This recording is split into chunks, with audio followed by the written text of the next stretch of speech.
Hi there, and welcome to A&P with Dr. O. In our video here, we're going to go ahead and take a look at the systemic arteries and veins of the lower limb. Just to get our bearings, I'm going to go ahead and back up one slide just to kind of give us an idea of what we're looking at in this image over here. If I back up to this slide, in this slide and video, we were focusing mainly on the vessels in the abdominopelvic cavity. We can see those vessels here that we had blown up so that we could see them a little bit better when we discussed them. But what I left out was a discussion of these vessels in this iliac area because we were saving that for when we were discussing the systemic vessels of the lower limbs. What I've done is then I've taken this area and I've blown it up on the next slide for us. And I've also included another model that is going to be helpful as well. Let's go ahead and continue to get our bearings. What we are seeing here is this is going to be the end of our abdominal aorta. This is going to be the end of our inferior vena cava. And they end in these upside down Y-like branches. And again, we're in this iliac area. That's what's going to name these vessels. The very first Y that we see, the very first branch, that is going to be the common iliacs. We have a common iliac artery, and then we also have a common iliac vein. And the same thing would be on the other side. We would have a common iliac artery, so I can kind of go ahead and connect that. And we can't really see the vein, it's underneath. It's easier to see the common iliac vein on the left side in this model. Now, if we follow these vessels, we can see that the vessel does stay on the outside, but then there are branches that go on the inside. So what that means is that we're going to have branches that are external and those that are internal. The ones that stay on the outside are the external iliac artery and vein. This one on top is going to be our artery, and this one on the bottom is going to be our vein. The ones coming on the inside, those are going to be internal. So here we can see the internal iliac vein, and then right here we can see the internal iliac artery.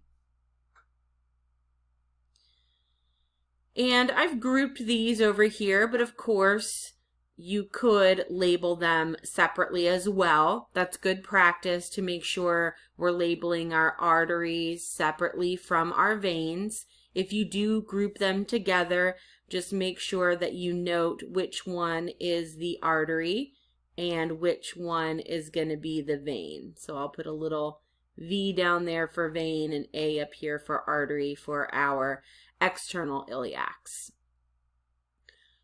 If we go to this other model over here, we can see those iliacs as well, but because I wanted to show the entire lower limb, it is difficult to see those in detail. That's where this picture is helpful.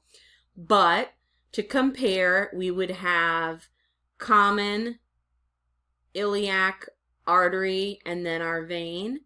And then on the outside, we would have our external iliac artery and vein. And then these ones that are coming off on the inside would be the internal iliac artery and vein. If we trace from our common iliac artery to our external iliac artery, then we are going to get to the femoral artery. Think the bone in the thigh is the femur. That then means this is going to be the femoral artery. We also then have the femoral vein.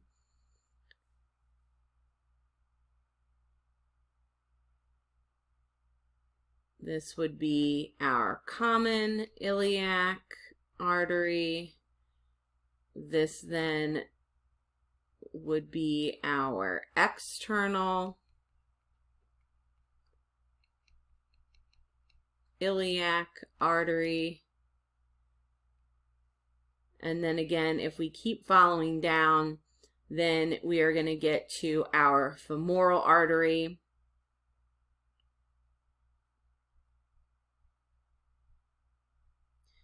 And we can see that it is grouped with our femoral vein.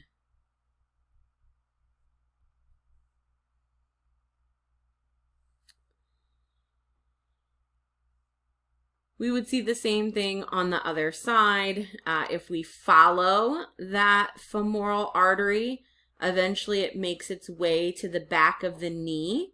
If we think back to our landmark terminology, the back of the knee, we use the term popliteal.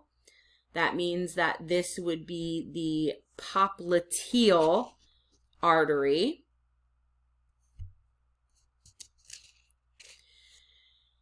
And then if we continue to follow that, right here we can see the tibia. We are behind the tibia here. So then this is going to be our posterior tibial artery. There's also an artery on the anterior side of the tibia. Again, here's the tibia. Here's the anterior side. So this is going to be the anterior tibial artery. And then that artery is going to come down to the foot. And that artery there is known as the dorsalis pedis artery.